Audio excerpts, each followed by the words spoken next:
Alright, good morning. It is your fellow neighborhood friendly morning mouse. It's not the earliest I've ever done commentary, but here we are. League Season 7. We have Round 2 playoffs kicking off this week. As fun as always, we have two really awesome teams, the Lane and Broger, and of course Magno, their third teammate. Facing off pretty much almost returning champions, runner-ups in the last season, versus Schultzer and Rallin. Of course, Tato being their third member for. I can never say this because I'm not German, but they are in fact the chickens of Hyrule Castle. Although maybe you'll even see them wandering around this time around because it is Randomizer versus some potatoes, which. I don't know what they eat in Hyrule, but I have never seen any type of starch-based produce in the entire game, at least for this point. You might see some more advanced ones and say like the more cooking-oriented Breath of the Wild or Tears of the Kingdom and such things like that. Hello, Fishing Boot. And yeah, these guys actually have on a pretty tight schedule. Really, just due to different kind of availabilities, they're actually going to try and get all of their games in relatively soon. But here we are with this is Randomizer, logical Randomizer with the starting boots. Already, you can see the logical. Well, there's no logical part in the overworld, of course, for enemies, but Schultzer, of course, I'm sure among other people, are already experiencing the fun part of rollers. You cut through a bush, and then suddenly you're attacked by a Lionel. Cut through another bush, try to dash over to Ice Rock Cave, which is one of the more hilarious parts of the overworld for Randomizer. You really never know what is going to be underneath those unseen dangers. But really, early sword is probably one of the best things you can actually ever hope for Randomizer, just because it just gives you so much more safety, offensive power. Yeah, it's just the fighter sword, but I mean, the point is it's the first sword. A lot of people have certainly a lot of familiarity, comfort level with the sword. We're doing the front of escape and the lane. It looks like he's found the first piece of our Darkhold Access, which is of course a glove. And being, of course, to be able to wield the sword, you have a permanent weapon, right? You don't really necessarily worry about like the hammer's hitbox, or necessarily like because it's kind of wonky. But I don't know. Even if you have something like 10 bombs, may not necessarily be enough if you have to end up facing more, I guess, like let's say like beefier enemies. There's no health shuffle, but again, you don't really know in what case like what can be kind of lurking. And actually, the lane also just kind of demonstrated we also have a boomerang. Extremely valuable. Of course, not only is it an actual weapon of sorts to defeat Stalfos. Well, let's see. Armos for sure, but there are also some skeletons, right, that can take damage from the boomerang. But probably the thing we care right now most about is the stunning property. Is so well again as part of survival, and yeah, these guys do, it looks like, all have blue mail, or at least the lane has blue mail. Can't really tell from some of the other sprites. I think Ryland has for sure. Not really necessarily sure about Broger and Schultzer. Looks like Broker's probably on. Regular green mail. Yeah, and oh, nice mirror here in the back of the escape. Oh, no, they already knew that. Okay. And so it can be somewhat certainly life-saving if you walk into a new room that you don't necessarily know about.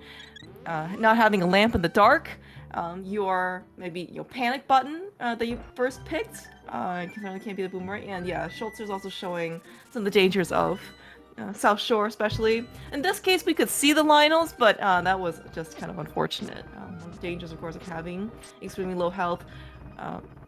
Nature of co-op, not necessarily even just for Randomizer, but just in general. Your partner is the lucky one that finds all of the health of the heart containers. Looks like Broger is certainly the richest. He has more health than 2 players total. 1 heart for each other person on the screen. That is not usually a sight you get to see. Look at all these nice guards chasing the lane. Oh, yeah, looks like though everyone's just kind of looking for that mirror. Most likely, given that Schultzer and Rowland have found Mitts. And we have the mirror, we have the flute, very classic location for the Pearl to show up. Is in Checkerboard Cave. Now, this is Key Sanity. So this Desert Palace the key did not this big key did not have to be a key to this dungeon, although quite hilarious that it is. Okay, so it could be another location. Desert Palace, big chest. Rylan is checking right now. It is just a compass. Oh no, sorry. I'm mixing this up duality. Okay, this is actually not Key Sanity. This is just regular 7-7. Pretend we're just playing a just run-of-the-mill open seed, except none of the enemies are, including bosses, are somewhat more what you expect them to be. And actually, we're kind of seeing this logical Randomizer already take place on Broger's side. The red mimics that are guarding that room, because it is a kill room, you can't really send them off. You can't like necessarily use like the pots that you're normally kind of used to, or any type of weapon other than the bow. And so it looks like the big key is also, well, it looks like it's buried in the basement, or, and we don't have fire right now, so we actually cannot move forward even if you guys wanted to. And of course, right, the nice thing about having the compass, right, as we're kind of seeing on Raylan's at least tracking side, as part of his tracker, is you do get to see the preview of what the boss is in the back before actually going to visit the boss room. Right, there are kind of like 2 ways you can kind of see. One is you just kind of walk into the room and hope that it's maybe something you can beat, or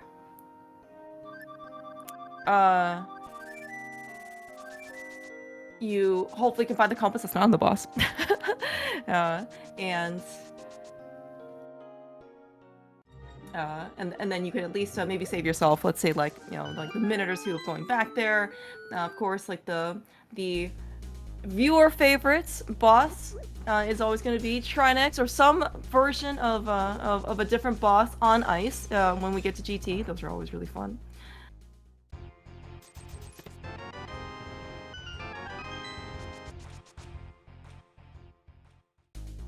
But it does actually look like the bosses are somewhat tame, at least upstairs. Now, Helmasaur at Hera's arena can still present some number of issues because the arena is much smaller. And if you thought that middle hole was annoying when you were fighting Moldorm, I have great news for you as the viewer. It will be such a great time. As a runner, playing this game, maybe less so, but that's part of the fun for at least for playing Randomizer. And yes, bosses are shuffled up to 3 duplicates.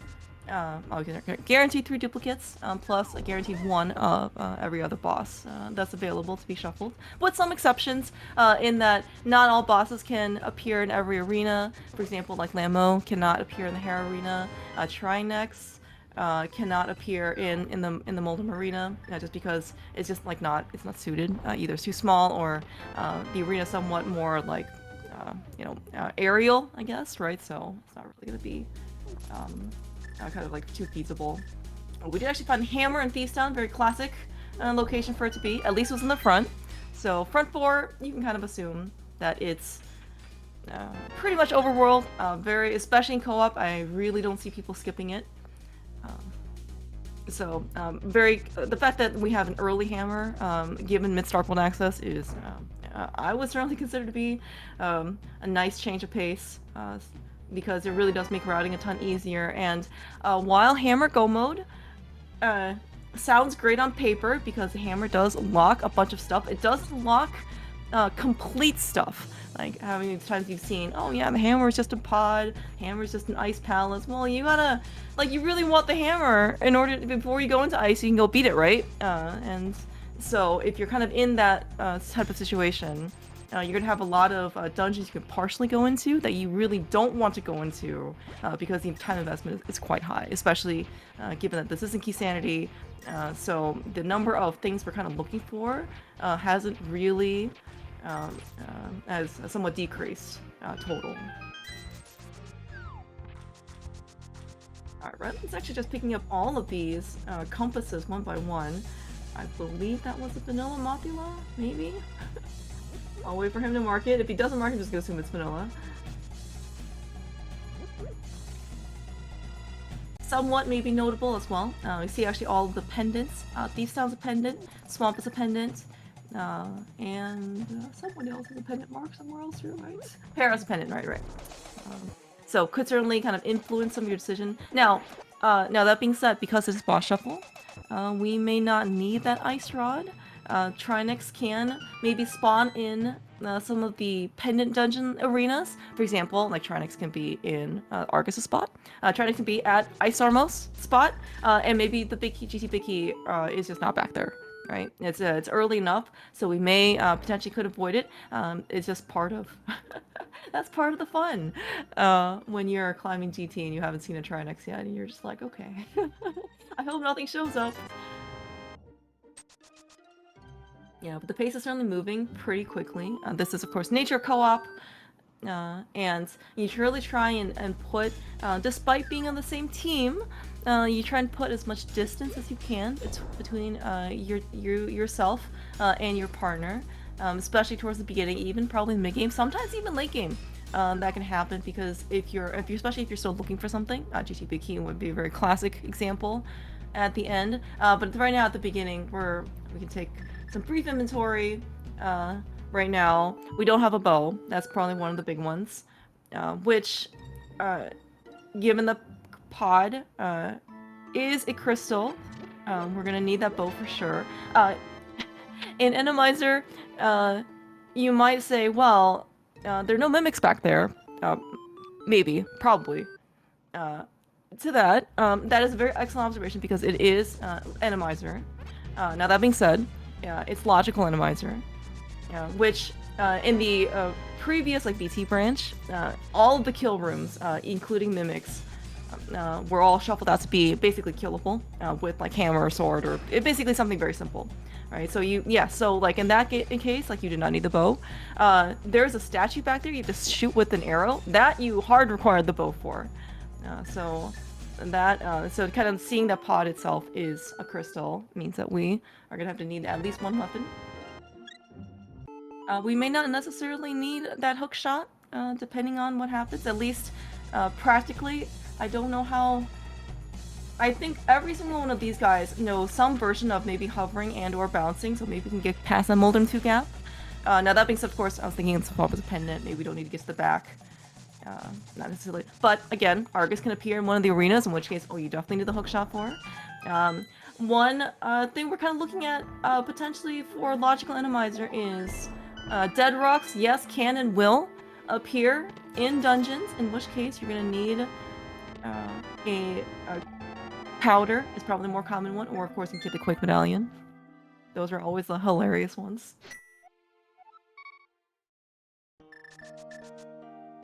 Alright, lots of coverage. It's hard keeping up with 4 screens. Do you see the lane? In doing a quick fish, and even picking up the heartbeat. See, this is when you know, especially compared to his partner, despite being on blue mail, which is one of the lanes, I would say, comfort items. Someone has their kind of preference of safety slash luxury items, right? So some people, of course, can be like tempered sword. That's a very common one. Half magic. Another one, armor. I think is one of the lane's preferences. But yes, even despite being on blue mail, we're only on 4 hearts. Working towards our 5th. Because Broger again was the more fortunate one of the partnership to being able to find all this health, kind of similar to Schultzer and Rowland. Schultzer looks like double his partner's health, which is certainly can very much help him in Randomizer, or in co-op in general, because one person's kind of stuck doing, 4 heart Helm in the dark, and then the other person's kind of cruising along the overworld, maybe, doing like Smith Chain, whereas, I would say relatively safer. Maybe Randomizer can change that in a bit, because all the overworld enemies are now shuffled. But, the principle somewhat remains similar.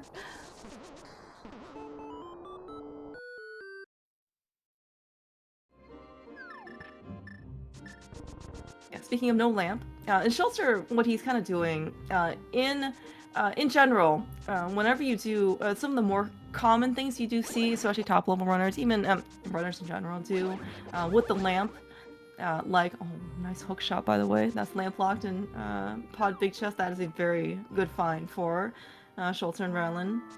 Chickens are only a chicken in name, not by spirit, because whenever people are comfortable doing dark rooms when they know what to expect, right?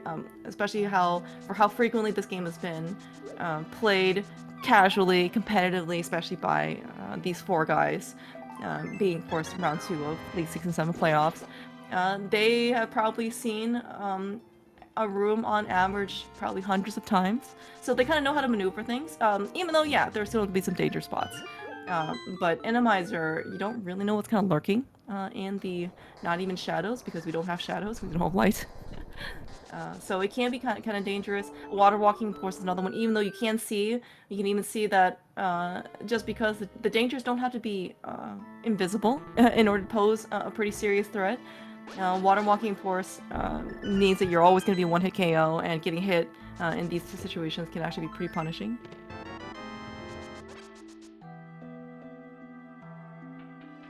And yet also the lane, again, with the safety of Master Sword does make things a little bit, it can ease up the pressure, slightly, and it's certainly better than Fighter Sword, certainly better than nothing, or like, let's say, Boomerang.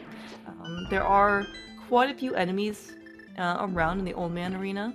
Most of them, for what it's worth, just kind of like the bats in the wall. They don't really get much of an opportunity to kind of get out. So at least that is something of some safety. For those of you who may not also have experienced this personally, if you die rescuing the old man while you're still in the cave, or when you walk out and you haven't been able to drop him off yet at his home, you spawn inside the cave again. So especially if the cave is kind of dangerous, or you don't really have, let's say, like more safeties or something to try that you think that you're fairly confident to get through, you may want to try and maybe put off the run, put it off. Yeah. I know, Pichu. It is so early. Oh, it's a very advanced version of Super Mario Bros. 3. It is Zelda 3, so there's a 3 in common, at least. That's something. And there's no jumping unless you're jumping down. So just pretend it's Mario, except we can't. Yeah, we can't go higher than what we're intended to do.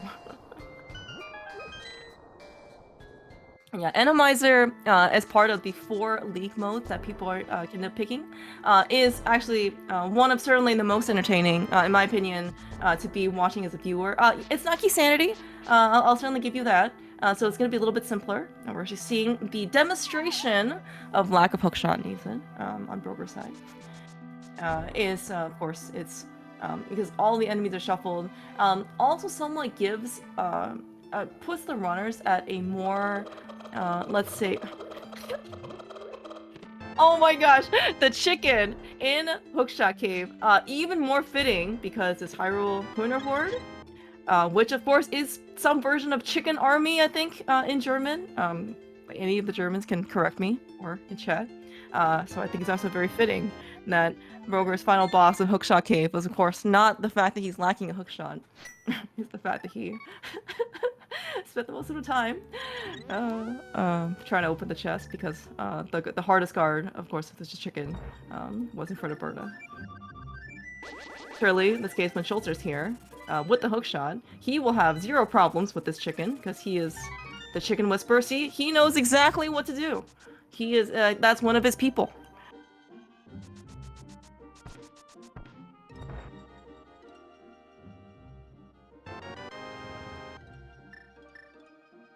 Chicken equals hun. Okay, good to know.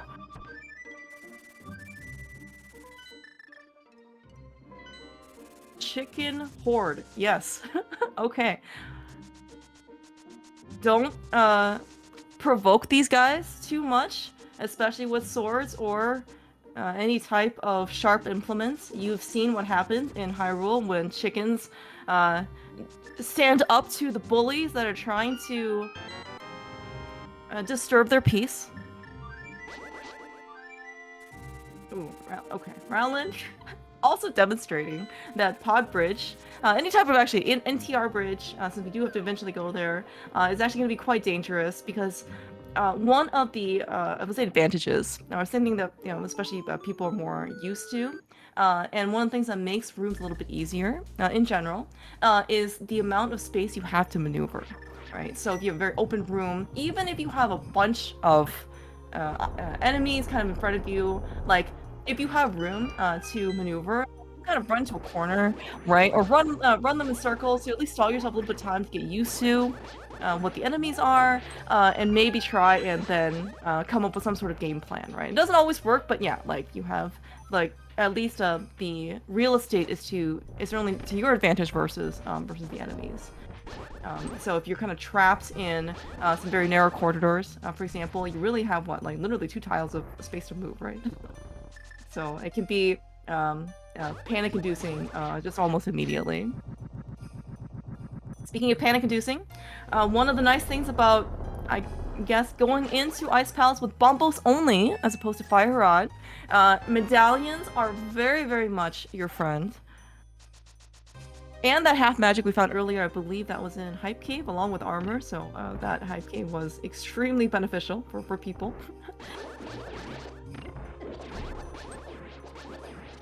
Medallions are somewhat, I would say, underrated in non-Enemizer, and the power that they have, especially in Enemizer rooms, even if you have like Tempered Sword, for example, can really actually speed up the rooms pretty quickly just because of the sheer volume of enemies, even on Tempered or even like Gold Sword. Even if you do facing some let's say more durable enemies, Bombos does like kill things in one shot, like facing a bunch of mummies, Gyptos for example.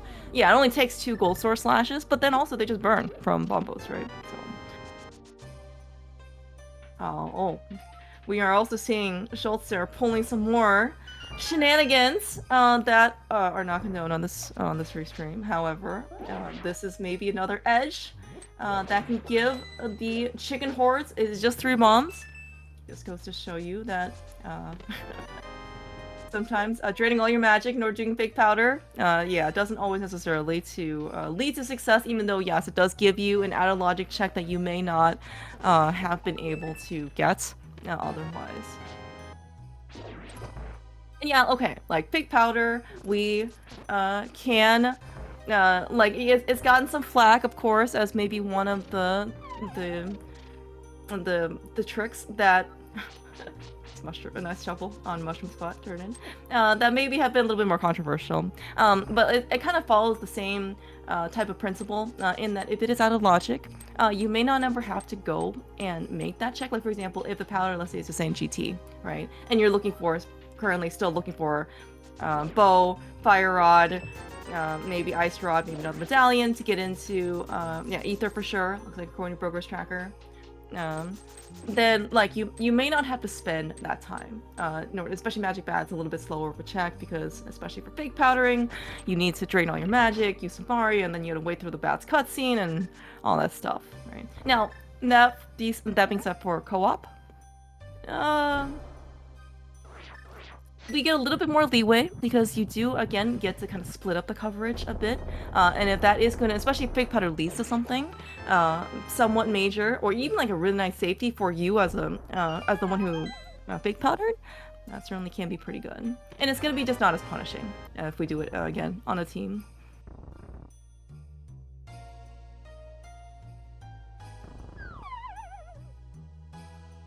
Alright, so we see some other dungeon dipping. And again, yeah, this is maybe also one thing that makes double dipping or going into dungeons with the potential of not being able to finish it is very, let's say, necessarily more pleasant, but more tolerable, because again, like, you are just trying to look for things that haven't necessarily been done between yourself and your partner. And you can either, let's say do nothing, or do, let's say, quote-unquote, like, worse things, versus maybe if something is, let's say, this double dip of fire is required, this double dip of pod is potentially actually looking as somewhat required because of this hook shot, then really, like, that's a lot of advantage for your team. As opposed to, like, if you're playing the solo, the decisions and random routing, regardless of the stage, can be composed to be extremely difficult, right? Because you're just like, well, what if I make a wrong turn? What if I choose incorrectly? And then you're kind of sitting there with all this mental damage accrued throughout the seas, like, why didn't I go left instead of right 30 minutes ago? I could have had this, I could have had this fire rod much earlier.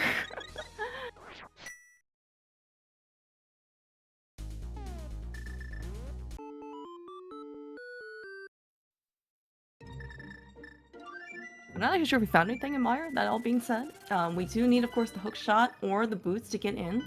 Now, we do start with boots in this game. So at least there's going to be some, a few number of things that are going to be automatic put logic, right? We saw Rylan, for example, bonk the torch in Desert. All the boots checks are now logic. Of course, there's some more, tacit things. You know, like the first chest in Hookshot Cave now, of course you can bonk to it, and of course some of these being able to get into the dungeon.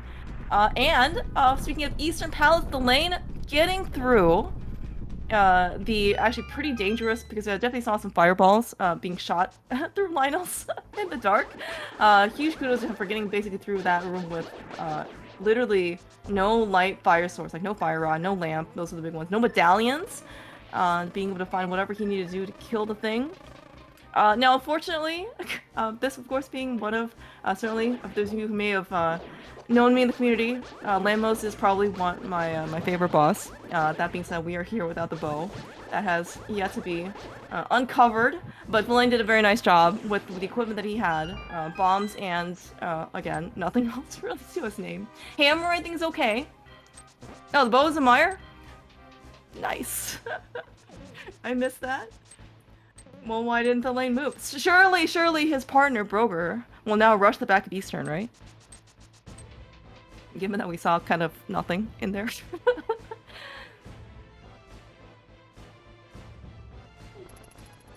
I also see a lamp on Schultzer and Broger's side, so honestly, Mire looks like it's a pretty dang nice place to be. Because we have a lamp, which is, again, actual sight for openable eyes, because the lamp will now light through the dark rooms. And of course, we have a very nice bow. I don't know if we found, let's see, okay. According to Rylan's tracker, probably relayed this information to him by Schultzer.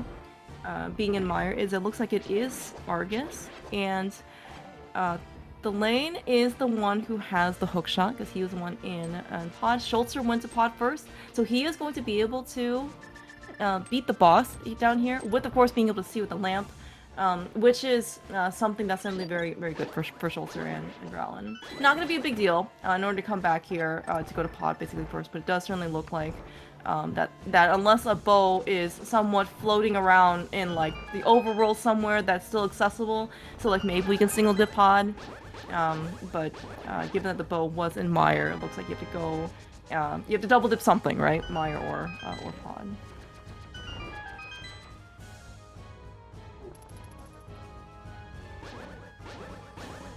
Yeah, and also we're getting some more classic content on Shelter screen.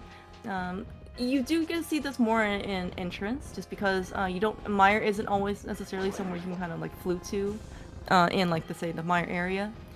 In Randomizer, to be able to pull off Spooky is reduced dramatically because the anti-fairies that you normally can hit as switches with a fire rod aren't there anymore. Now that being said, of course we don't have a fire rod.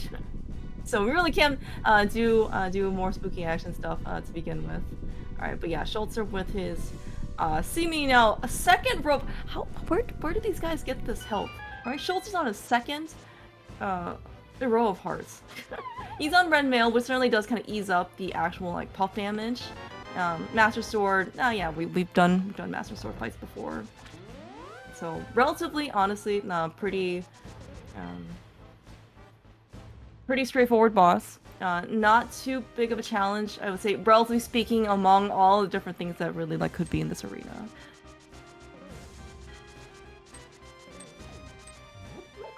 Alright, that is looking at all the trackers. Certainly the first crystal down for the Chicken Horde. Broger, of course, took down his first crystal for the Potato Pouches, which was also 5/6 crystal, for what it's worth. They don't really look like they're hurting money-wise, so I don't really imagine Big Bomb being an issue if and when we decided to get there. Although Turturok being the other 5/6 crystal may not necessarily mean that Pyramid Fairy is going to be in the cards. However, that being said, you know, it is random.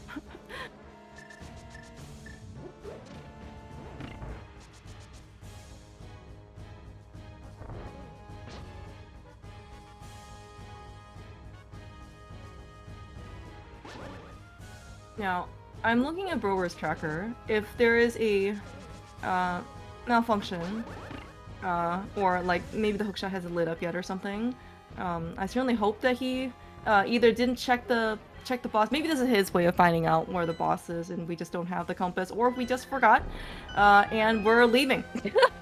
Probably remembered posthumously that oh yeah, I have a compass. These things can and will tell me the boss.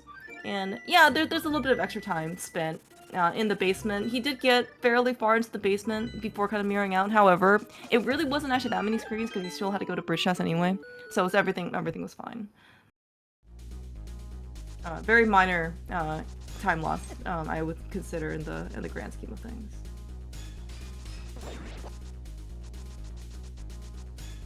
All right. Speaking of more hookshot related things. The lane is here. In Swamp Palace, we are leaving. Oh, it looks like he found out. Again, logical Randomizer, sometimes like the color scheme of those mimics is a little bit hard to tell, but it looks like he tried to slash it with the sword. And he could not do any damage to the mimic, which means that the first room of Swamp is actually bow locked, which looks like then there has to be some amount of convergence here. Done basically in Mire. Broger certainly doing, I would say the more pragmatic thing is to go get his hookshot first before, so you don't have to go back to Mire, or sorry, triple dip Mire. Now that being said though, he doesn't have to go to Mire immediately because he's already got goodies, so really it's just the crystal that we kind of care about at the end. It's not even 5/6 crystal. Maybe Broger is willing to put it off. Right, if we come back with Deserts, we come back with Temperate Sword, that would, or Fire Rod, anything that can maybe kind of speed up the Argus fight. Because right now the lane is here because he needs specifically the bow. The lamp is certainly very desired, although we kind of saw basically how good he is with dark rooms. Maybe the light source isn't necessarily the only thing that really would be the benefit. Now it is a fire source for what it's worth. So it can light some torches like Hera Basement. Yeah, not basement cage, basement, and maybe something upstairs is important in Hera. All right, so that does logically does unlock something, at least give us the power to do more stuff. Yeah, but that means that he, if yours is here on a equipment set kind of similar to Schultzer, in that he, we're still here on Master Sword. Yeah, he's got red mail. He doesn't quite have the second row of hearts that Schultzer had, but I think hopefully Sly should be okay. He has a bottle with blue potion, so yeah, he should be okay.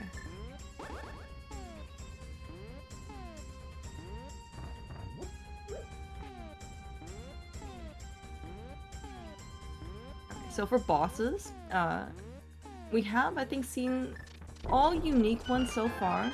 One Lamos, one soon-to-be Helma, or maybe Helma, upstairs in Hera. Looks like we have Armos in the back of Pod that we can't necessarily get to quite yet. Well, we can now because we have a bow.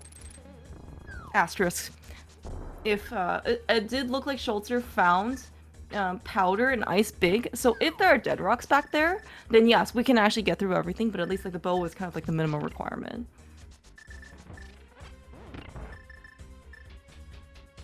I wonder if maybe in a future iteration they can implement some sort of you know how we can, in this case, like the feature of doing a map check when you have a dungeon, so you have a compass to this dungeon. You can kind of see what what the boss preview is. Maybe you can have some sort of like, powder check or something, right? Map check, except you maybe pick up powder, it'll show you if there are dead rocks back there. Just so you know, necessarily, you don't have to necessarily go through like the entirety of the dungeon towards the end just to find out that you can't actually go beat it.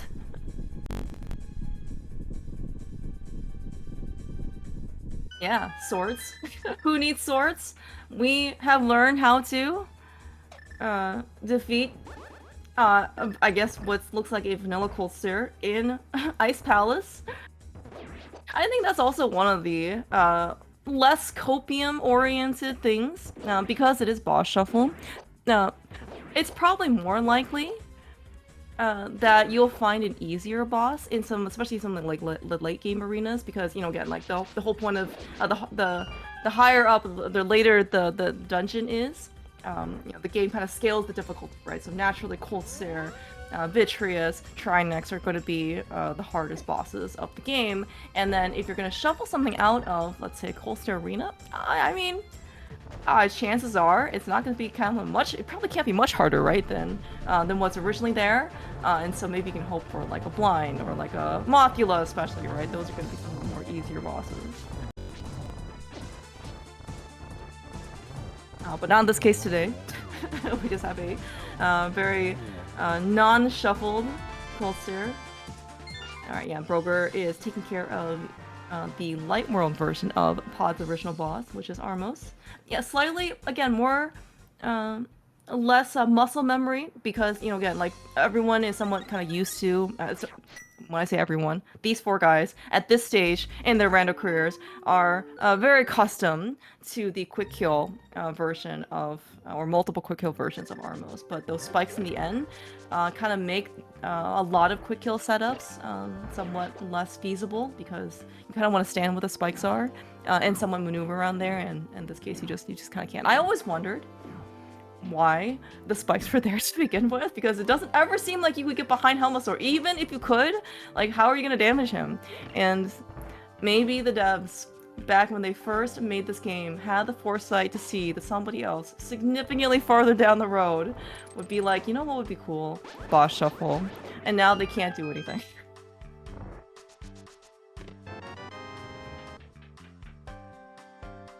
I am not sure what was behind Schultzer's map check for the boss in Swamp, but it does look like at least he marked it on his tracker, so thank you. It is a second set of Armos Knights, so we will not see any more of those in the game.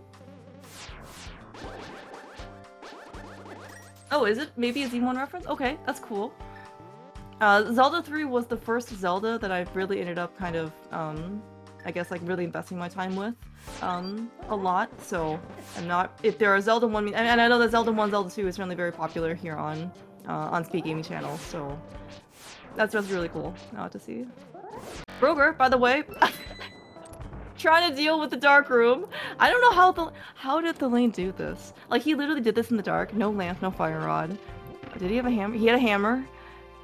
In order to go and try and track down these Lionels. I mean, you can tell this is how good of a gamer he is. Okay.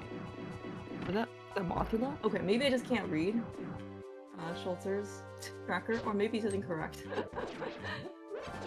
The lane did a much longer map check for the boss. It is Mothula, so that is certainly one of the nicer bosses. Mothula is, as people I think of, also observed in other forms of Randomizer, and that Mothula, like, his most dangerous trait, or that boss fight in the vanilla game is just the arena itself, right? Once you kind of take out the arena, there are not really a lot of spikes kind of flying all over you. Mothula can't really do much damage to you. You can just kind of get on top of it, and yeah. Broger, for some reason, he has the bow. He has 30 arrows. We saw him use arrows on Linos that didn't work. That's why we could save up for arrows here in Lambos. Broger. But okay, I guess begrudgingly done with Verna. That is actually a very viable and practical item for Lambos fighting. It is actually, like, no, like, naming aside, if you're actually looking for a weapon that is not, let's say, like, one of the rods, right? Those are one of the more classic ones that are, you know, quick kill ones. The lane is trying to do diver down with this anti-fairy, very well done. The Berna, because of how kind of like Lambos kind of like, especially bunches up towards like the middle of its phases or its cycles, Berna's a very, very good weapon, especially if people do some AoE, because it also doesn't have any recoil as well. So.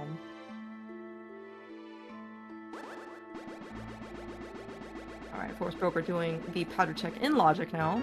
He's gonna go get his 3 bombs that he used during the Lambos fight, so I guess maybe that's something.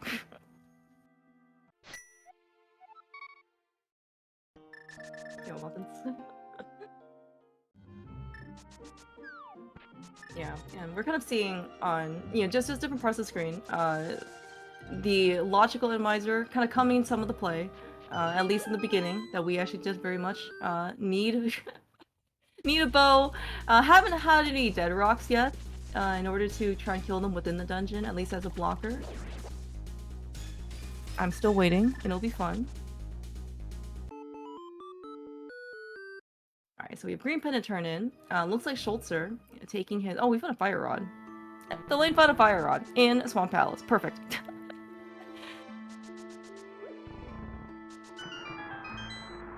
Alright, for sure, we need ether, at least according to Broker's tracker.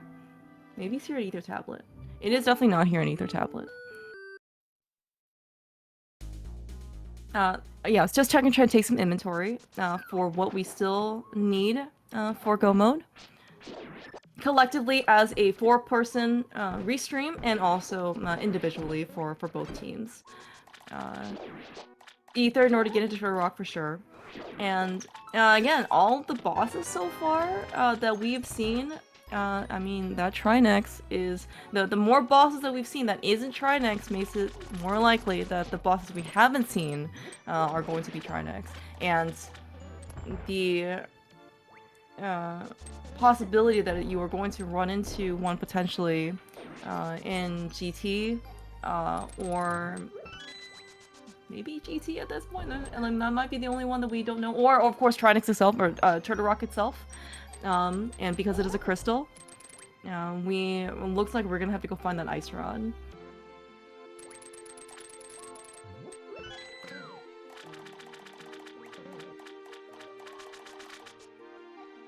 Oh, we also found silvers too. That was something that we have found that Schultzer now has. We're seeing that yes, wooden arrows do not work on Lionels, but silvers do. And this is also something maybe you see people in the non-Randomizer going, like, if they don't have Temper Sword, to kind of dash to the bridge towards GT, like post Crystal 7. then like they sometimes, like if they have silvers, they'll just preemptively shoot a silvers arrow to try and kill the Lionel, because the Master Sword, the Lionel is not intimidated by, and doesn't. I mean, it'll take damage, but he doesn't recoil. So it's a pretty decent tactic. We also see Helmasaur, yes, kind of guarding the middle hole, which actually is extremely convenient for Schultzer, kind of doing part of his job for him. Alright, but we might be in pedestal mode for Schultzer. We have gotten the green pendant from Swamp. We have now gotten the other pendant, one of the other pendants from Hera. Looks like it was red. And nobody really wants to go touch the back of Thieves Town. I'll make that a general statement. Probably more relevant to Randomizer. Because, especially in Randomizer... Oh, that's where silvers were. On Bubble's tablet. Very convenient. Okay. Yeah, just because in Randomizer, again, like, the back of Thieves Town is, again, really great for us as viewers. Less great, potentially, if you have to try and get through some of the rooms, especially Spike Switch Pocky's room. There are, like, 8 blobs that are usually hidden that don't really get in your way, right? Because they take a lot of time to spawn. They're just kind of, like, poking their eyes out a bit, and then, even if they get up there, they don't always necessarily do damage to you immediately. An Randomizer... they really go to town on you. Rollers, guards, anything that can really move faster. Sometimes you can kind of tell how much lag there can be caused in Thieves Town Randomizer. It just goes really to show you how intimidating some of these rooms can be. And plus you can just walk right up to the boss, right? Unless it's going to be a vanilla blind, you don't have to go and open up the attic, you don't have to go and rescue the maiden because the maiden's not there. So it's just much more convenient, especially if you're really just looking for the prize.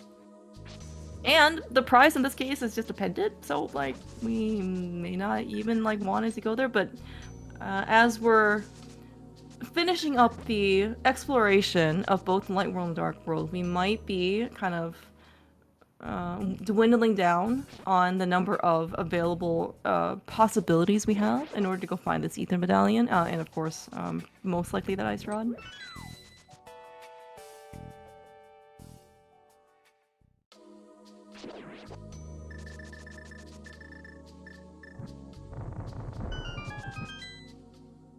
Alright, so according to Broger and the Lanes Tracker, we might have a little bit of a discrepancy for what is in the Mothula arena.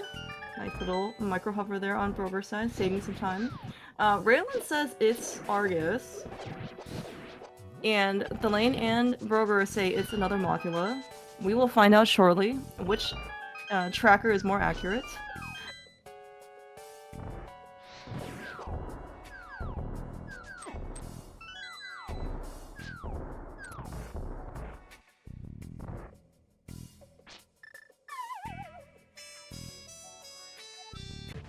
It looks like, though, it is Broger and the Lane. They're definitely keeping, they're doing their due diligence, and of course, I'm personally very appreciative of them keeping their tracker correct.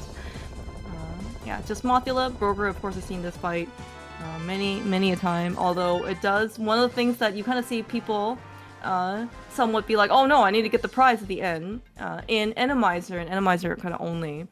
Even if it is a vanilla boss, the prize will always drop at the center of the screen. And in non-Randomizer, of course, non-boss shuffle, you know, the boss will kind of drop. The prize will drop basically kind of where you kill the boss, right? It's just harder to make that determination. Because you don't necessarily know, I guess, like, the code doesn't necessarily know, like, what boss it will be, so it'll be harder to say, like, oh, we'll just drop the prize when the boss is defeated. Just easier, in this case, to drop in the center, because it's always there. I see Raylan. Going through, maybe yet a third version of how to kill Lambos without a bow and rods. I believe we saw Broger use some combination of spins and slashes and maybe a hammer. I don't see any bombs being used. Gonna try and maybe break out some of the hammer. It looks like we're just gonna go with some tried and true sword spins. Again, no bow. But it is okay.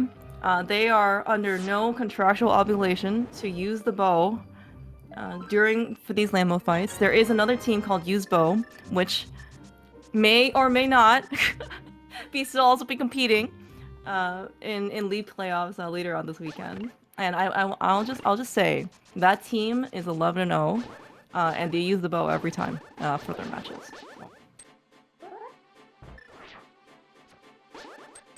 Alright, Green Pentaturnant on the lane side is just a heart container. At this point, the health is probably going to be it's probably sufficient, even at the levels of Logical Randomizer and potentially we got Red Mail. Most of one row of hearts, Broger and Schultzer, are already on their second row. Raylan's kind of like the one kind of straggling along here with only 8 hearts, quote unquote only, but I think he should be okay. We also do see we have at least one bottle with potion or fairy for everyone. Those are probably the best kinds of safeties, especially the fairy, because if something jumps out at you unexpectedly and then you are taking too much damage in one, then the fairy will be able to save you. By the way, there's Ether, just literally sitting free on Pyramid. Oh, I'm sure people feel great about that. I think we checked like every single like bad spot. Graveyard Ledge, Catfish, back of Pendant Thieves Town, which I don't see in Ice Rod being on Schultzer's inventory, and we did see as Strand. Yeah, I'm sorry if I said that wrong. Yeah, Pedestal was a piece of heart. Broker checked that with the book because he didn't have all the pendants, and so we know that the Pedestal pull is not going to be productive for us. Now, Schultzer, of course, doesn't know that, but I do think that what he did is very practical. He already had, like, they're still looking for Ether and probably Ice Rod at this point. So, like, they haven't done the backup Thieves Town, they haven't done the rest of Hera, so clearing out things in Swamp already got Schultzer to do basically like one pendant. So if we can already just kind of loop in the rest of the checks that we haven't done that are pendant related, and then Schultzer's just gonna be able to pull Pedestal while he's here in the back of Skullwoods getting his other crystal. Yeah, and I think at this point, because there was probably something important here on in Swamp. Oh, maybe the book. Oh, the book at the very least is something pretty good. But the fact that he's doing Pedestal first means that Raylan doesn't have to go beat the dungeon for Swamp if he doesn't want to.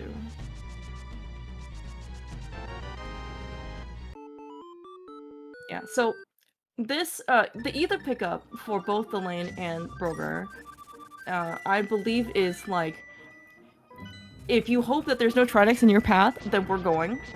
Because now we can get into Turtle Rock, and the only boss that we cannot defeat, of course, is Trinex.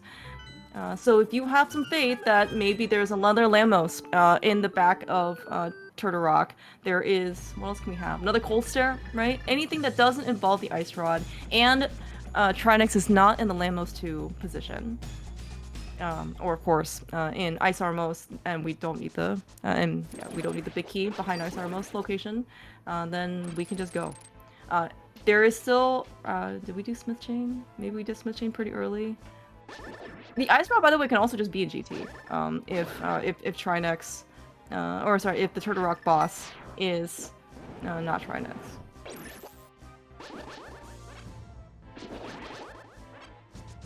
Yeah, so I'm not really sure how much extra time that these guys want to invest in trying to look for this Ice Rod before going back up the mountain. And again, this is like one of those rando routing decisions. Doesn't, I think, necessarily get easier when you're playing with a partner either. Because at this point, the amount of coverage that we have is very little, right? So like you may as well just kind of be playing this like linearly. The amount of value that having another person to kind of help you out and look for things is very somewhat limited. So yeah, we'll see. Maybe something will just pop up organically, serendipitously. Maybe the Ice Rod will just be in Turtle Rock.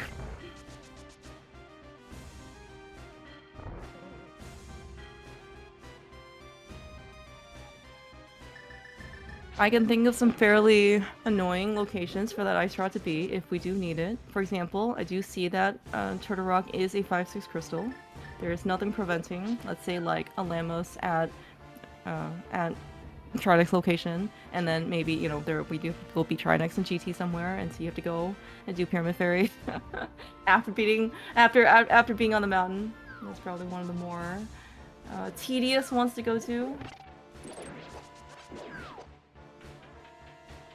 Yeah, but from the lane and Broger's perspective, they still do have a good amount of stuff open to them where the ice rod potentially can be, according to them. Because, for example, we've seen Schultzer do all of the basically pendant dungeons, so we know, watching their side, that the ice rod's not there. However, from the lane broker don't know that, and so that can be again like another one of those things we want to weigh the pros and cons for. Maybe make some trade-offs if we want to do those before Charter Rock, or we just literally just go.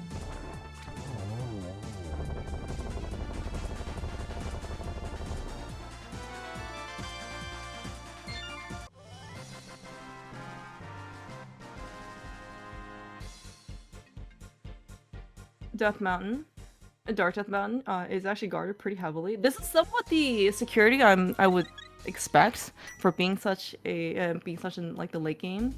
However, for those of you who play the non-Randomizer version, do not underestimate the power of the Dead Rocks because they may not be as intimidating looking or big as say like Lionel's, Chomps. They have ruined so many people's day. And actually done quite a significant amount of damage to them. So I think the original security is actually pretty good.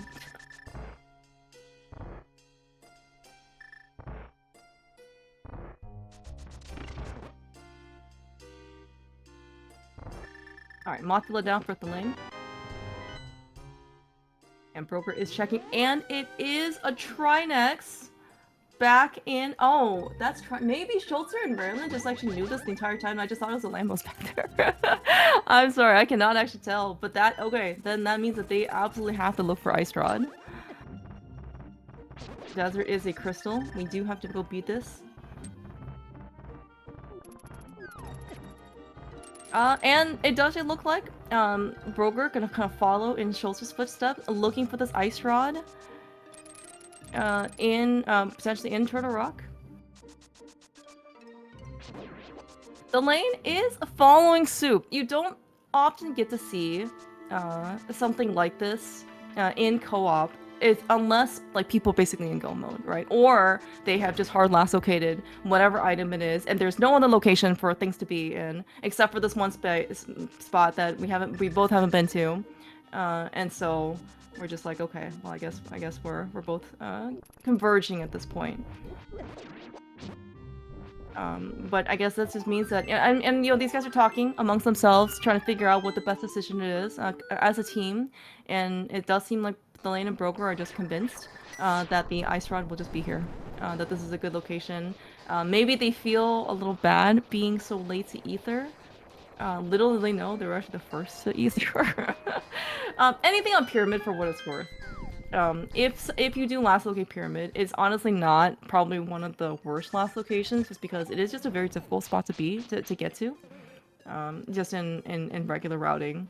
Because like Pyramid, Catfish, Graveyard Ledge, those are kind of the one I would say, despite being so like kind of close, quote unquote, to the center of the world, both in Light World and Dark World, Pyramid is somewhat isolated. Or it just takes very far, like a long time to get to, unless it's like an Agaseed or something, right? In which case, yeah, like if you don't check Pyramid, that's kind of on you.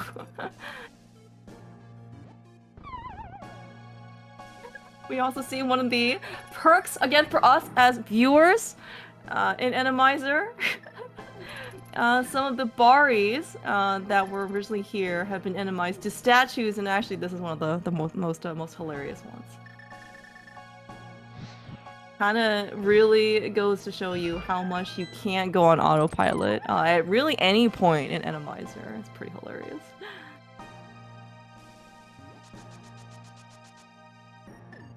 Alright, but Schultz is definitely the furthest one out. In Turtle Rock, among everybody, Raylan is just gonna go pick up Seek the Medallion. Yeah, and so I think between all 4 screens, the Lane, Broker, Schultz, and Raylan, I don't really know if we have really that much left. That's not in Turtle Rock. I mean, the Lane and Broker still have, like I said, they have the back of Thieves Town. They looks like they have 1 item in Hera left. So they do kind of have options, but it looks like they're just not willing to go there. And they're probably right in this case that their Ice Rise is going to show up somewhere soon.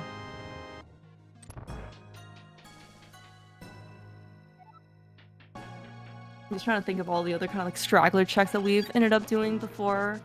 I remember seeing Schultz doing Spike Cave, the Lena check Graveyard Ledge, Catfish. I think they did Smith Chain pretty early on. They had Mirror and Myths.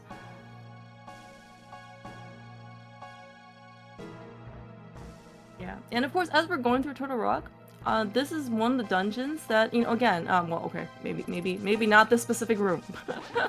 But I was gonna say that because it is kind of a late game dungeon, a lot of the rooms and enemies, the original enemies, are designed to be harder, right? They are, at this point in the, especially in the vanilla game, you're expected to have blue mail, and so all the enemies I think hit minimum 3 hearts, most of them 4. So on regular green mail.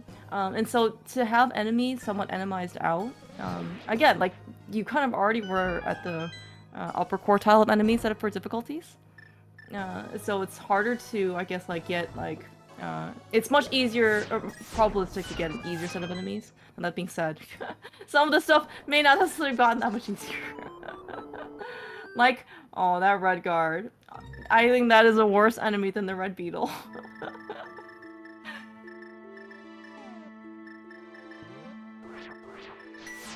Yeah, Broger giving,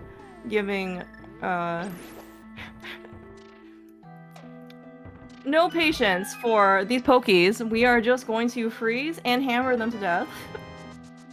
Oh, that's a nice temper sword, by the way. Oh, and we found the ice rod on Laser Bridge. Oh, what a classic rando discovery. It's certainly been a while since I think I've seen just regular open mode kind of showcased, I would say, in let's say some like the bigger tournaments. I know main tournament, yes, did open. That's main tournament 25 was kind of wrapped up. But yeah, especially I think for when Rando only had like the 2 or 3, let's say, more classic modes like open, standard, non-key sanity type of things. It was, I mean, like, there was a meme that, again, had a pretty strong kernel of truth to it, was that the Ice Rod being on Laser Bridge was like its summer home, right? Ice Rod certainly is supposed to be an Ice Rod Cave. That is the original vanilla location, hence the name. But so often you just, when you're looking for Ice Rod, the last item that you need just goes for some reason just sitting on Laser Bridge. But here we are. We did beat whatever boss was at Trinex location I've already missed. We'll catch it again on the lane and Brogerstein.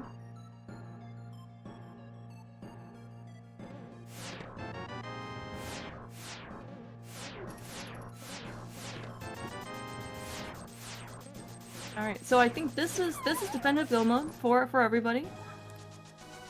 What else do we have left to go do? At the end of the day, looks like the lane and Broger just have to go and finish up Desert and then come back and start tearing down GT. Schultzer, essentially this is an all dungeon C for him. He is starting his descent into Desert, so he basically going to grab the big key and then go to the back. So that should be a relatively quick trip. But looks like, according to his track, he does not have Eastern finish, so that is going to be something that he has to go back there for. And Raylan, I believe after Turtle Rock, is just going to basically be in the lane of Broker's position. So, oh, it's just an Argus. Okay, not a big deal, especially with Tempered Sword. If I were to wager, at least maybe people making their way to GT first I think the lane and broker have a very slight advantage. Now, of course, that being said, it is Randomizer GT. We still have to go find the big key. And depending on where that Trinex is, or if we have to go beat a boss on the ice arena, or of course anything that's really like upstairs, can certainly be give more time than you might expect from runners.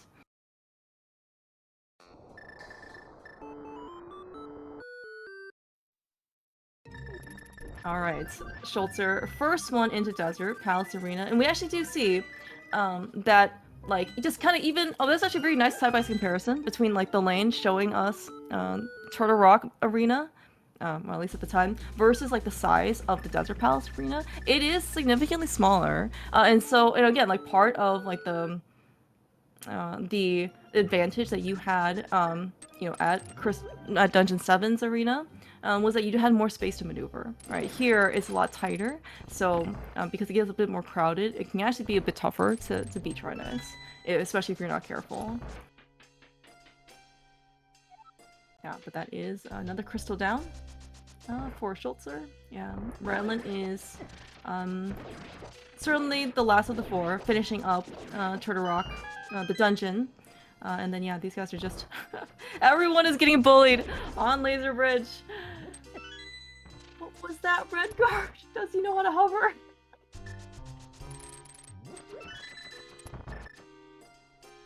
Oh, actually, that's a great point, Marcus. I didn't actually look at his tracker. All I saw was Eastern. That wasn't completed, but yeah, I think you're absolutely right. Yeah, he doesn't have bottom. Okay, I think then due to that, it looks like the lane and Broger have a pretty sizable buffer going into, at least going into GT, because this is gonna be the last their last dungeons, and they're kind of like already ahead of Raylan going in, and then yeah, Schultzer has both Pod and Eastern, which go mode Eastern, go mode Pod, like literally just going back to the bosses, isn't going to be too big of a time investment, but it is certainly much slower than if we have to go to like the back of Mothula for Skullwoods, or like the back of Desert, right? Mirror, and you run a couple screens. Like this is probably like a minute maybe to get back to Desert. This is probably like minute 45, 2 minutes to get back to Pod.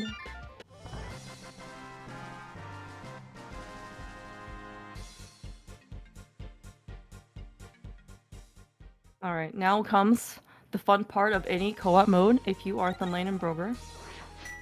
Try to figure out what to do to beat your teammate.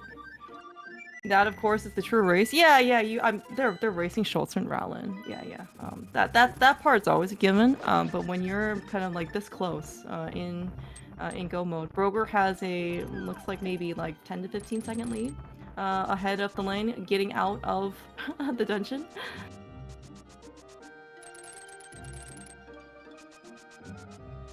Now, because they're so close, just in terms of distance, actually both physical and maybe, well, I'll say game-wise distance.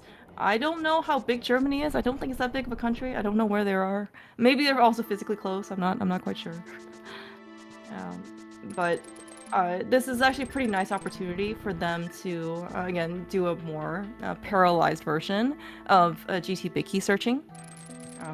My guess is that Broger will go left first. I don't know if there's a standard way of doing things. Like, this is co-op, this is not the first time people play this, so I'm assuming that there probably is something that people prefer, both in terms of meta, and also just what people kind of like autopilot / muscle memory here.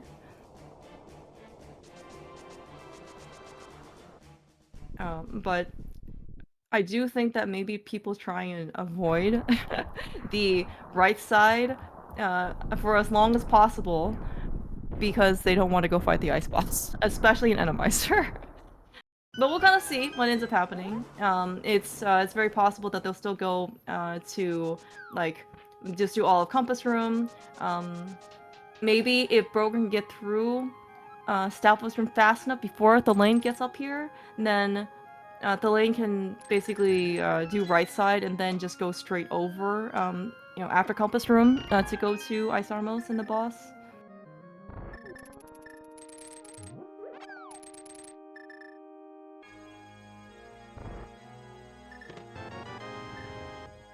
Oh, nice fairy in a bottle, by the way. Oh, and no small key on the right side. Okay, so because Broker basically found all of the main stuff, I see how it is. Alright, well, the key table has proverbially flipped here for Broker, because now he looks like he will be the one going to do right side, because he's the one with the keys.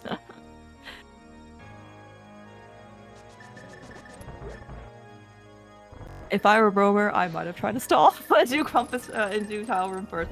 Not certainly the thing that, again, most people do in co-op. But I'm also, like, maybe I am on Team Huhnerhorde because I'm a big chicken. I'm a mouse chicken. So I don't really want to go and look at the, go fight the ice arena. But these guys are professionals, brave, don't even need bosses. They are potatoes of the highest form. And potatoes honestly have a bunch of eyes. That's, you know, how they normally are. Oh, hey, look! We don't want to go and fight the... See, all the copium was for, well, what has paid off because the lane has found the GT Big Key in map chest, which means that, yes, the lane is, has engineered his version in order to go and start climbing GT first. Okay, Schultzer demonstrating a yet fourth way of defeating Lamolis. Now, he is using a bow. For astute watchers, he was not using the correct bow. That being said, it didn't actually look like, even using silvers, many of the shots were able to meet any of the worms. So we just kind of fall back into our maybe more reliable sword swings.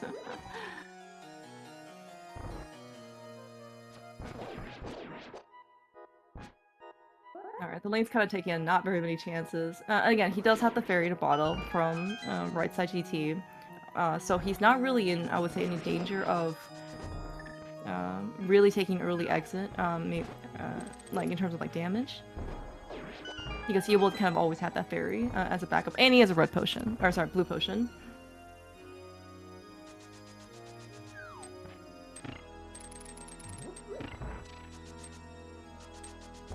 Alright, and yeah, some of the days. And this, we got a lot of shadow things, I don't know what they're actually called, in gauntlets with Stalfos Knights. These rooms, while they may not necessarily be too, let's say, like, difficult, they certainly are time-consuming. That also could be part of, like, another difficulty aspect, or, is that, like, yeah, like, something's gotta go beat a bunch of Lionels, and all things like that, because they're more endurance based enemies, so they just take a lot more time to kill. But these shadows are kind of based on timing, right? They only really appear once every, I don't know, like 3 or 4 seconds. So you really have to make sure that you get all of them. And then of course with the Stalfos Knights, you have to slash them and then wait for the bomb to explode and blah blah blah and all this. Yeah, so it really can take up time. Alright, thank you, Silvers. We have our Vitreous here in the Lemos to Arena. So unfortunately, if there was a second try next, it was on ice. We will never know unless somebody goes back and checks. It looks like the ice rod was only required for the Desert Palace clear. Everybody kind of takes a sigh of relief. I'm sorry, by everybody I mean the Forerunners.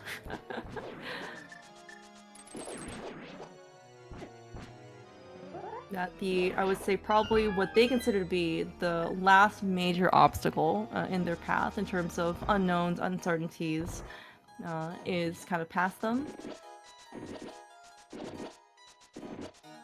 And yeah, Broker also taking a different route than the lane.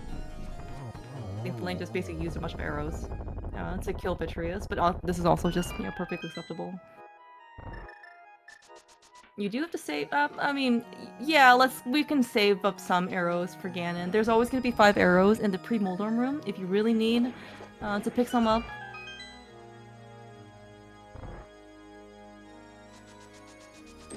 And I think because we saw Vitreous twice already, it cannot be on the Moldorm 2 arena.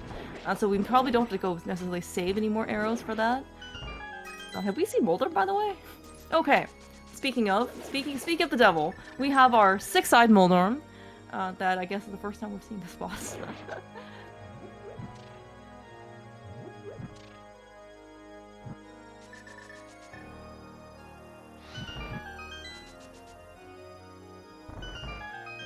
Alright, and this is where the lane is going to break out the cape. Very, very understandable.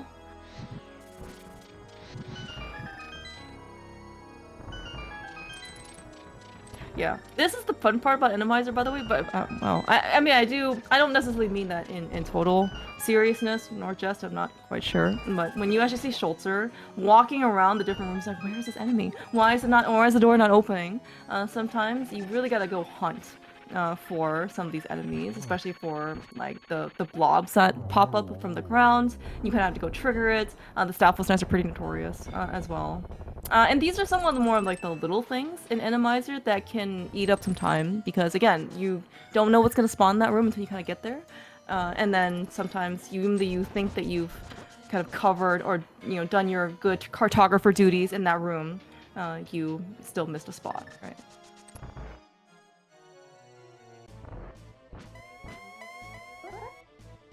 Yeah, and Randomizer is just it's also one of those modes, especially towards the end game, that you again probably appreciate a gold sword because even we're kind of see now with tempered, they don't necessarily always kill enemies in one shot.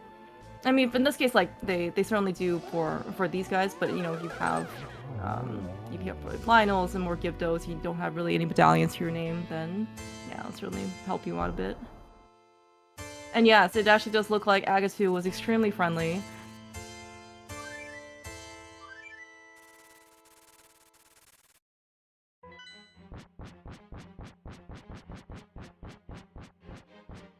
And the lane is already in phase 3. Just have to go slash him a couple times, go through the motions of Ganon as his partner Broger gonna drop in.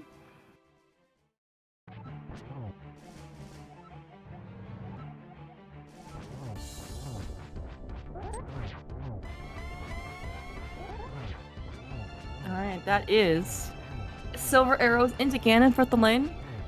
Big GG's. Team played very well. And for Randomizer Seed, this was, I mean, they went to the ether first. Yeah, but very well done on the lane side. First to finish, and of course, this being the quote-unquote like more familiar co-op scoring versions, this is going to be average time between the two teams, the teammates. So yes, like everybody's time, of course, does matter. Yeah, of course, if you want to see kind of like the dot done, and you're not on that team, you kind of become a little bit more nervous. Whereas when is Broger gonna dot done according to Schultzer and Ranlin, because they are pretty close, right? They're in the top of GT. But yeah, this is Broger in the lane. Got to the items first, and of course, certainly played very well. No deaths. Very strong execution. Yeah, big GGs to Potatoepouch taking game 1. And I think this was technically like game 2 on the docket. I think, because I think Schultzer and Ranlin picked this one, or maybe it was game 1. I don't remember. But this was this mode was Ranlin and Schultzer's pick.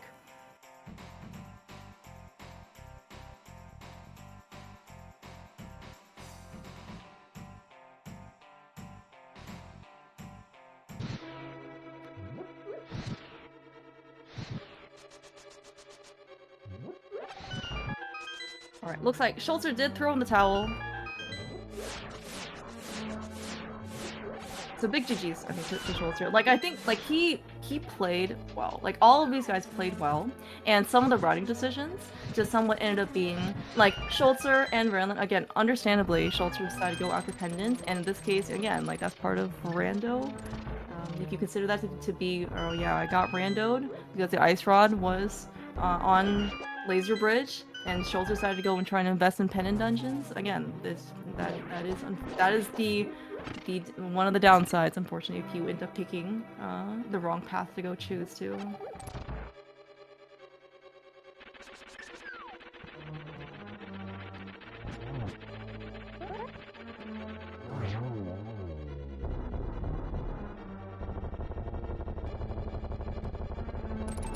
This was an overall pretty fun scene. A lot of course, a lot of like the more classic random memes, somewhat popping up. Ice Rod and Laser Bridge is certainly one of them. I don't know how honestly both teams felt about the ether. Like if once they found it, how, let's say, well, I was gonna say how far ahead or behind they thought they were. Usually speaking, and this I've heard from many rando runners, you never ever feel ahead at any point in the race. It's always, oh god, my opponent had that 30 minutes ago. Oh. Hello, Broker. Hallo, Hello, Klammaus, wie Colleen. geht es dir? Yes, good afternoon. Yes, Hello. thank you. GG's, well played. Thank you. You too. Dankeschön. Yes, I did not think I would be awake this morning, but here we are. Yeah, I was kind of surprised. We were just saying in the other Discord, I wonder who's commentating, and then I join here. I see Clearmas. I'm like, that's weird. Oh yeah. I said if I woke up, if I was awake by 7 a.m., that I would hop in. And then... You are at East Coast though, right? I am East Coast, yes. Oh, that's good, right? If you're Pacific, that's like 9 hours, so they're still fast asleep. Yes. Or still awake. Or still awake. That's right, or still awake. Hi, Telethar. Yeah, I mean, okay, so I guess I don't know how much you guys talked in the race room, but like I think Ether, at least from when I was watching, was kind of like the major turning point. Yeah. Yeah. So I don't know if you guys felt ahead or behind. When you first found it. Yeah, we felt good with how we played it. Like we knew you had to double dip the Mire and the pot part. That was like required. Yeah, one or the other, right? One or the other, yeah. So it was not avoidable. So that was not so bad.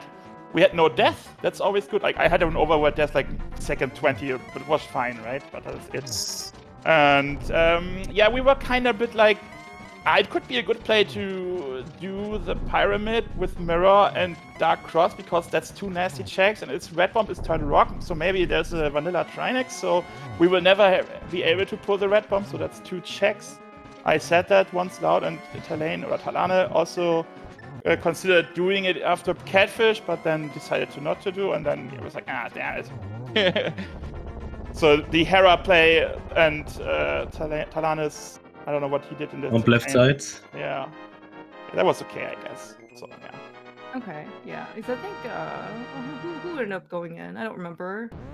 On the other side, if they ended up going over to the left side swamp, they might have skipped it. But I mean, yeah, I think all of that was pretty normal. And yeah, the other difference I think on Schulzer and Rowland's side was Schulzer decided to try and invest in the pendant, so he went to go beat Hera, he went to go beat the back of Thieves Town, and then and so kind of like at the end when you guys both rushed her to rock, looking for like basically gunning for the ice rod, like he still had Eastern and Pod to finish because he spent his time doing Hera and Thieves Town. Right? So. I mean, I think Brogo was also already on the way to Thieves Town when I found the Ether Medallion, right? Or like almost on the way or something. I remember the last thing you asked me was, should I do Hera Basement? I'm like, no.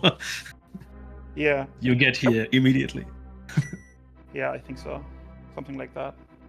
But yeah, I mean, I think, so from my perspective, I felt pretty neutral, I would say, in the seed. Yeah, I didn't feel bad.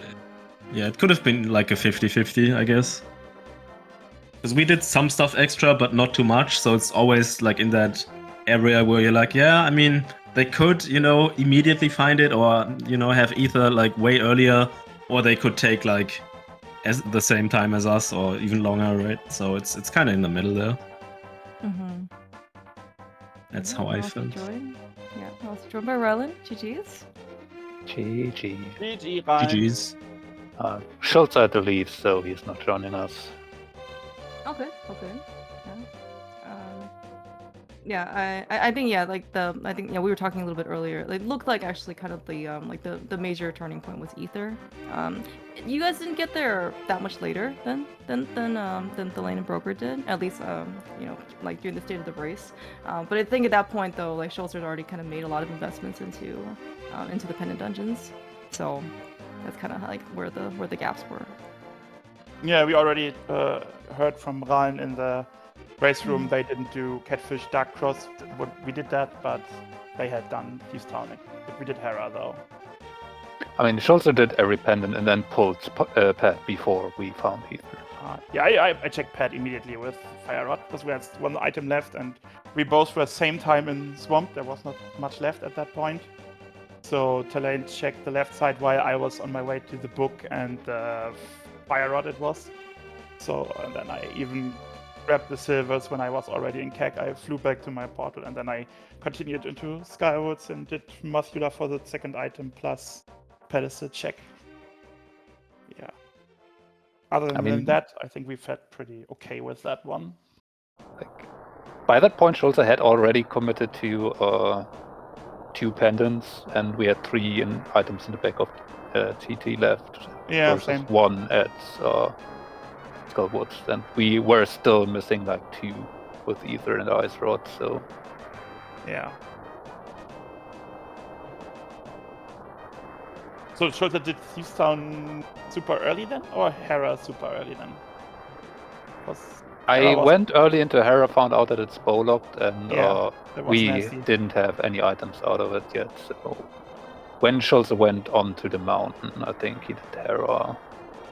Yeah, I did it after. I have to think about it a bit. Like, our mid game was a bit iffy because like I needed like 10 minutes to get a hook shot. I was not able to get past that guard on that bridge. I just couldn't. That guard was rude. I think I slashed him down 3 times and he always managed to get up again. There was a cheating red guard there. I feel the pain. That guard not falling, then the guard threw me out of the hammer jump, and me only being on 4 hearts, so like I couldn't even.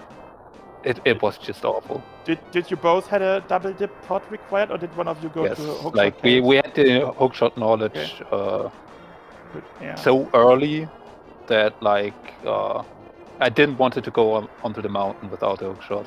So I did the mountain, and thus I got rewarded with a mushroom, and which led to the bombers, right?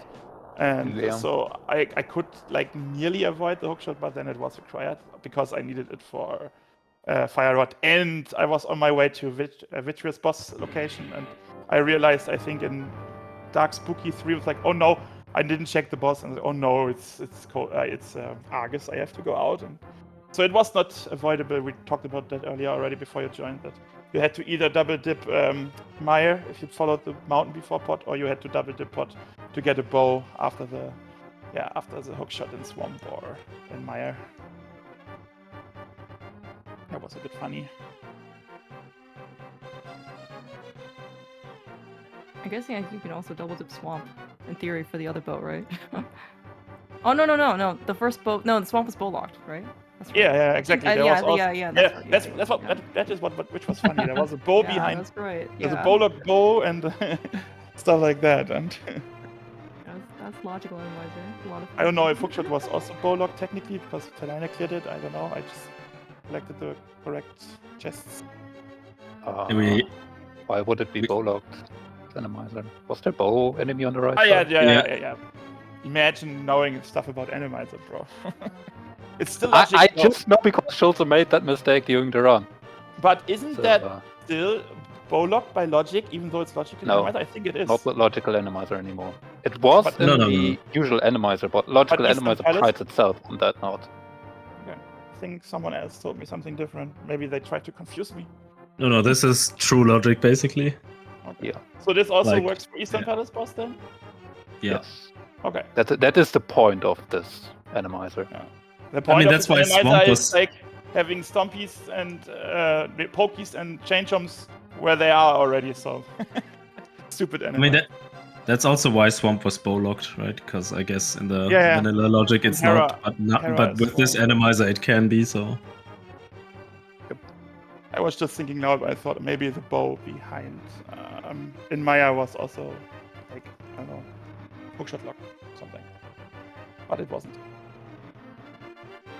No, I think it was. It's fine. But yeah, game 2. When are you guys gonna play that one? Don't ask me. I'm not involved. That's the question I have before I. He's also not involved, I guess. Are you playing Broker? Yeah, I have to. Right? Yeah, I have to. Magno and Talaine played yesterday. Right, that's right. Okay. And do you guys have the mode? It's Crosskeys. Crosskeys Okay. is game 2. Alright, okay. So, Well, that should be fun. Depending on that outcome, me and Tito have to play a duality or not. So, I mean, Delaine, good vacation. Enjoy your trip. And maybe I don't have to play either, or you have to play more. We will find out. Or you have to play 2 seats if Klemaus sends you the wrong one as well. So I know Broger this time telling me, hey, by the way, oh yeah, so this is a fun story. So I rolled a seed in the async for them, and I sent them off. It was Delaine and Magnum playing, and then Broger, like 2 minutes later, he DMs me. He's like, Clear Mouse, I can see the spoiler log, and I was like, what? So yeah, just fun fact, rolling in Zahabat, you need to put in race true. Yeah. Otherwise. yeah, so we had to replay after like 10 minutes in. It was fine though. Hey, the seed I apparently was better than the first one. But yeah, That's probably not information I should have access to, maybe. given that I'm the one going to play it if it comes to it. True. Yeah. Well, we'll give you the normal seed though. I don't know to think that there's anything like super. I won't say anything more about the second seed, but yeah. Hopefully we'll look forward to game 2, and that'll be I guess scheduled. Actually, Brooke, are you also leaving or is Magna leaving? I'm leaving on the 9th of May Okay. for Greece. Have fun. Thanks. Yeah, and then Yes. I think you're going to Japan. Is that right? Mhm. Yeah, so much fun Correct. traveling. I hope you guys enjoy yourselves. Take lots of pictures, Yeah. please. Thank you. Alright, And okay, thank you yeah, for commenting, I guess. Yeah, it was. It is for the record. It is not the earliest I've ever done commentary for. I believe I was off at 5 a.m. once for commentary. that was something. A couple of these seasons ago. Okay, We're yeah. happy to be able to do this for you guys. Already or still? I'm sorry. Awake, you mean? I'm awake now. But I was. But yes, I think my earliest league commentary was ever was 5 a.m. Eastern time. So. and I did get up for it. No, I didn't stay awake for it. I think we've all been there. But for Yeah. us it was racing, I guess, and not commentary. But I mean, it's kind of the same, right? Mm-hmm. And that's the one advantage of just having an all-German matchup. Yeah, that's good. Times are That's good. not as bad as they could be. Yeah, actually Yes. racing when it's daylight out. Mm-hmm. There's potential for another German matchup after this one. I just see. I think, unless Yoshi versus Zelga's crew, right? unless I don't even know how the brackets work, man. I think I there's think it's potential always that highest versus lowest seed, so I Yeah. would have to read rules again. But Yeah, if we advanced, we are the lowest seed because we just barely made it to. we are always the lowest seed, yeah. I think Miendium was supposed to carry us, was 1 point below us, but now we are yes, the lowest. they seed. were the lowest seed. That's why they faced us in the first Yeah, one, because yeah, we yeah, were yeah. the absolute highest seed on our side. Yeah. And Yes. since the second highest seed to Infinity on Peacock is already out, you're the next or Banana Bread, I think the next highest seed overall. So Yeah. if they advance and you We would advance, they face would be them. your Yeah, okay. opponents. Yeah. Nice. It's either Sticky Priests or Banana Brigade. Yeah. All right. I mean, it doesn't really matter because it's conference anyway. So like, Yeah. seeding doesn't matter already- anymore. It's already I forgot finals, that. right? Yeah, it's Conference conference finals. So it's Yeah, yeah, semifinals conference. technically, but there's Yeah, fixed yeah. or fixed side matchups. Yeah. And I mean, there's chance for all kind of German matchups all the way through. Partly, maybe. I think Gem is still in used bow, right? So Yes, it's in the southern they part are. of the. But I Of think the that's tree, the but only other there's- German left on there the any other other- yeah, side. Yeah, I was gonna say Jem doesn't count. He rarely speaks German, right? In this community. I mean, we always called Aries, so like I guess Gem technically still counts. But I get what you say. Yeah, thanks again for having to do all the stuff in the early stage of the day. I think Sigma also was involved. Thanks to that direction as well. And I take a leave. Take care. Have fun. If we don't hear each other around, have a nice May. And Kimas, you too, of course. Yeah, no, definitely. You definitely enjoy your time away, and vacation. That's what it's for. But yeah, thank you guys so much for racing. It was a lot of fun. Certainly, Randomizer makes a lot of adds a lot of spice to any race. But yeah, thanks again. Best of luck in game 2, Rylan, and for you guys I to won't play, be whatever involved. that But will be. Oh, that's right. Best of luck to everybody who's not here. And then maybe you'll play in game 3. We'll see. But yeah, thank you guys so much. Yeah, thank you. It's a lot of fun. Yeah. I will probably go back to bed after this. So, enjoy yourselves. Have a great rest of your Friday. And we will catch you later. All right. Thank you. Thank you. Bye-bye.